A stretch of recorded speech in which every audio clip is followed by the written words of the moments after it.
जय हिंद दोस्तों, मैं हूं निरंजन आयंगार के gods demon and I welcome you all to my gods demon channel one more time guys. तो it's been long time since I published my last vlog guys and because due to my some personal reasons, मतलब कुछ अपने personal कारणों की वजह से मैं vlogs नहीं डाल पाया। तो आज एक एक्साइटिंग व्लॉग के साथ मैं आपके सामने आया हूँ guys. So this is regarding one of the greatest singer, मतलब एक बहुत प्रख्यात महिला के बारे में, लता दीदी Mangeshkar ji. You heard it right guys. तो आज का व्लॉग एक पर्सनल ट्रिब्यूट है गाइस लता दीदी मंगेशकर जी के लिए, क्योंकि उन्होंने जितना कंट्रीब्यूशन दिया है हमारे देश के लिए और हमारे देश के लोगों के लिए, आज भी हमारे दिल और जान में उनकी आवाज़ गूंज उठती है। मतलब उन सुरों की देवी जो लता दीदी मंगेशकर जी थे, और भारत के लिए उन्होंने इतना सारा गाना अंकित किया है, मतलब सोच भी नहीं सकते हैं गाइस। 36 अलग अलग भारतीय भाषाओं में उन्होंने गाना अंकित किया है गाइस भारत देश के लिए। Can you imagine 36 different languages yes sung songs for our nation guys, so it's really a good thing। तो इसी ग्रेटनेस के चलते भारत ने उन्हें 2 टाइटल उनके लिए समर्पित किया, 2 महान टाइटल उनके लिए समर्पित किया है। The first title is the Nightingale of India. तो ये टाइटल उन्हें भारत कॉन्स्टिट्यूशन की तरफ से मिला था, इंडियन कॉन्स्टिट्यूशन की तरफ से। फिर the second title is the voice of millennium. Voice of millennium, millennium का मतलब पता है गाइस आपको? मिलीनियम यानी 1000 ईयर्स। तो वॉइस ऑफ मिलीनियम का ये मतलब है कि आगे के 1000 सालों तक, और या आज के मतलब 1900 से लेकर 2000 के बीच में जो 1000 साल था, और 2000 के आगे भी जो 1000 साल होगा, वहाँ पे भी लता दीदी मंगेशकर का आवाज़ छाया होगा। ये सोच समझ के दिया है guys, and it's really true because her voice is a millennium voice guys. It's the most sweetest voice ever this country has heard and witnessed. तो लता दीदी मंगेशकर का जन्म हुआ था 28 सितंबर में 1929 में। It's a pre independence time. Can you imagine such a olden days lady and gained so much popularity up to now. It's really unbelievable thing guys। तो 1929 में उनका जन्म हुआ था। She was born in a normal middle class Maharashtrian family। तो उनके पिताजी का नाम था Dinanath Mangeshkar ji. He was also a great Marathi singer of that time in Marathi literature। तो लता दीदी मंगेशकर को बचपन से ही गाने का शौक था गाइस। बचपन से लेके आज तक उनका आवाज़ में उसी मिठास और रास को भारतीय लोगों ने विटनेस किया है।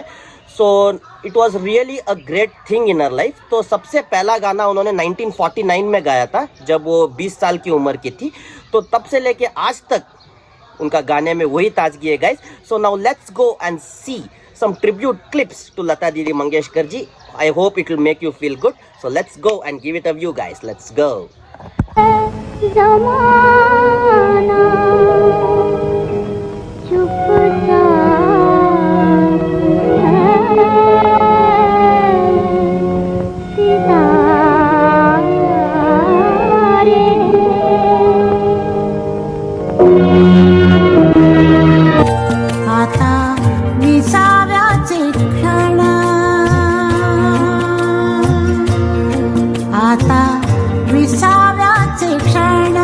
माझे सोने आते मणी,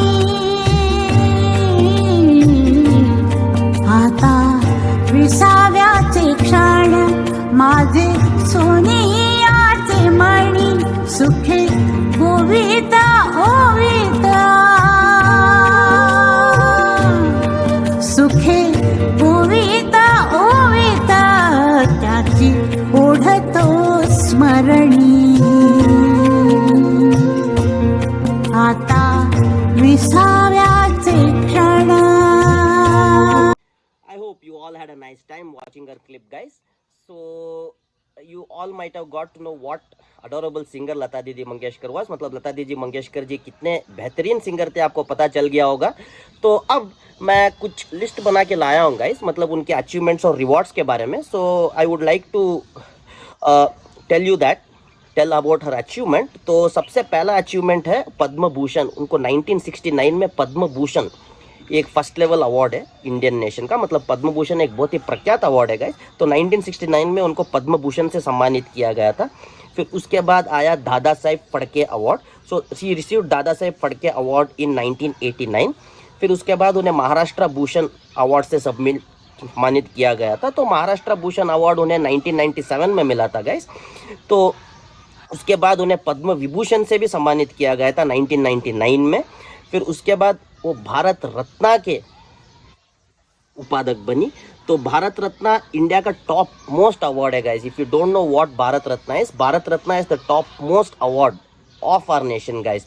तो ये सिर्फ उन्हीं लोगों को दिया जाता है जो भारत के एक अमूल्य रत्न होते हैं। तो लता दीदी मंगेशकर को आप ऐसे भी कह सकते हैं कि वो भारत की एक नग्न थी, एक रत्न थी। और उसके बाद उन्हें नेशनल ऑर्डर का लीजियन नेशनल अवार्ड भी मिला था लीजियन की तरफ से, नेशनल लीजियन की तरफ से in 2006। So this was a greatest achievement of nightingale of India guys. So I am really happy to talk about her today. So this was the achievement of Lata Mangeshkar guys. तो ये एक छोटा सा tribute था लता दीदी जी के लिए। और मेरा सिर्फ यही कहना है guys, as a youtuber I would like to give you all a piece of advice guys. देखिए, हम सब भगवान के बच्चे हैं, मतलब god created her and god even created us. तो कभी अपने आप को कम मत समझना गाइस। देखो, मतलब कुछ भी आप हासिल कर सकते हैं इस दुनिया में। तो मैं तो कहता हूँ कि जब आप पैदा हो ही चुके हो तो कुछ ना तो कुछ हासिल कर ही लेना, क्योंकि life is just once guys. अभी देखिए, मतलब लता दीदी मंगेशकर जी अब कहाँ हैं कोई नहीं जानता। सबको इतना पता है कि वो स्वर्गवास हो गई, बट उनका आत्मा होता है कि आत्मा नहीं होता है, आत्मा कहाँ जाता है, कहाँ से आता है, ये सब प्रोसेस किसी को पता नहीं है guys. Is all surprise of nature. So जो लाइफ आपको मिला है, आप उसमें कुछ कर दिखाना, मतलब prove something, try to prove yourself to this world, क्योंकि लाइफ इज शॉर्ट गाइस। तो कुछ ना तो कुछ आपको करना ही है इस दुनिया में। Something you need to prove in this world about your self and do something guys. That's what is my humble suggestion to all. So आप भी नेक्स्ट लता दीदी मंगेशकर जी डेफिनेटली बन सकते हैं।